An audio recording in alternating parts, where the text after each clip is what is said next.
बेटियां सबकी सांझी है सर।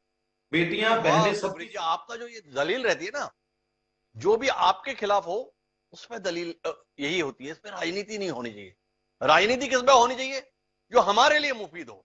अगर ये पश्चिम बंगाल में हो रहा है तो इसमें राजनीति होनी चाहिए। तृणमूल कांग्रेस को कटघरे में खड़ा करना चाहिए, ममता बनर्जी को पद से हटाया जाना चाहिए।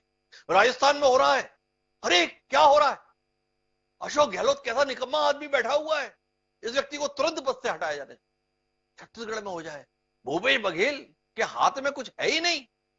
पर अगर एन बीरेन सिंह के रहते हुए मणिपुर पिछले 2.5 महीने से जल रहा है और उस व्यक्ति को यह नहीं पता कि उसके राज्य के अंतर्गत 3-3 महिलाओं को सार्वजनिक रूप से निर्वस्त्र किया जा रहा है, जो व्यक्ति आज तक कुकी समुदाय के लोगों के आंसू पहुंचने के लिए नहीं जा सका, जो व्यक्ति गृह मंत्री के दौरे के दौरान भी उनके साथ नहीं रह सका कुकी पीड़ितों के संदर्भ में, उसके संदर्भ में आप इतनी आसानी से कह के बच लेना चाहते हैं।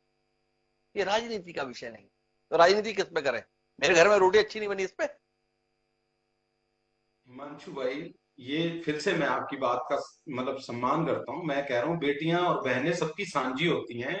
हम इसको मुद्दा ना बना के इसको ये सोचना चाहिए हमें हमें इस चीज का कैसे आगे कोई भी स्टेट हो, चाहे मणिपुर है, चाहे बंगाल है, चाहे कर्नाटका है, या मेरी सरकार है या नहीं है, वहां पे आके बेटियों को बेटी समझना है।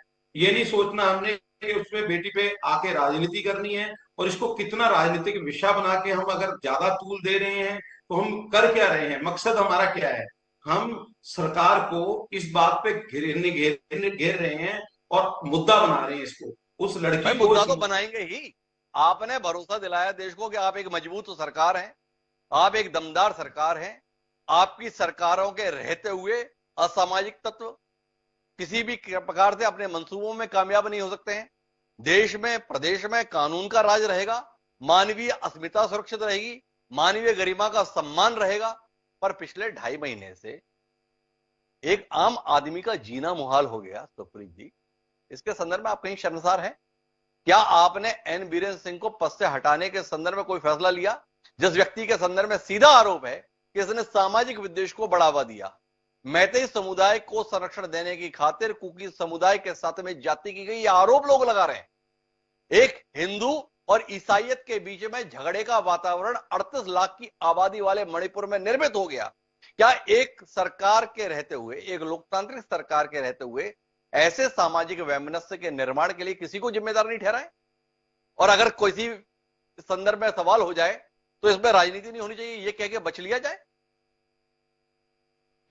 मैं फिर से कहूंगा सर, इसमें बचने वाली बात नहीं मैं बोल रहा। मैं नहीं कह रहा कि उस आदमी को छोड़ना चाहिए, उनको मृत्यु दंड मिलना चाहिए, ऐसे कल्प्रिट्स को बिल्कुल छोड़ना नहीं चाहिए, मिसाल देनी चाहिए। और मैं तो उन सबको गुनहगार मानता हूं जो सामने खड़े तो होके आप इस बात ऐसी। की हिमायत कर रहे हैं कि 1,000 लोग शामिल थे इस कृत्य को अंजाम देने के संदर्भ में?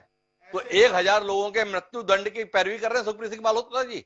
या कुल मिलाकर माहौल को लेकर हमारे खिलाफ लोगों की भावनाएं ना हो, इसलिए ऐसे तलखी भरे हुए बयान दे दिए जाए? लोगों को लगा नहीं नहीं यार ये बहुत ठीक लोग हैं, इसलिए 1,000 लोगों को मृत्युदंड देंगे।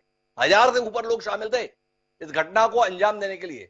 तो सवाल इस बात का है सुप्रीत जी, फिर मैं आगे बढ़ूंगा निजामुद्दीन राय जी के पास, इस घटना पर अफसोस बनाए या 1,000 लोग इतनी कटुता, इतनी क्रूरता और इतनी वैमनस्यता के साथ जीवन जी रहे हैं कि उन्हें दूसरे व्यक्ति का जीना भी बर्दाश्त नहीं, और इस तरीके की घटना में सहभागी हो गए। उस वातावरण को निर्मित करने वालों को जिम्मेदार ठहरा के उनके वो सूली पे लटकाया जाए, ये सवाल।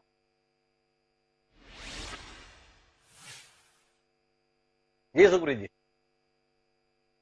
मैं सर यही कहूंगा कि जब बेटियों का विषय होता है और जब बहनों का विषय होता है और जैसी अस्मिता का सवाल है, जहां पे हमें बहुत बहुत सोच समझदारी से आगे बढ़ना चाहिए।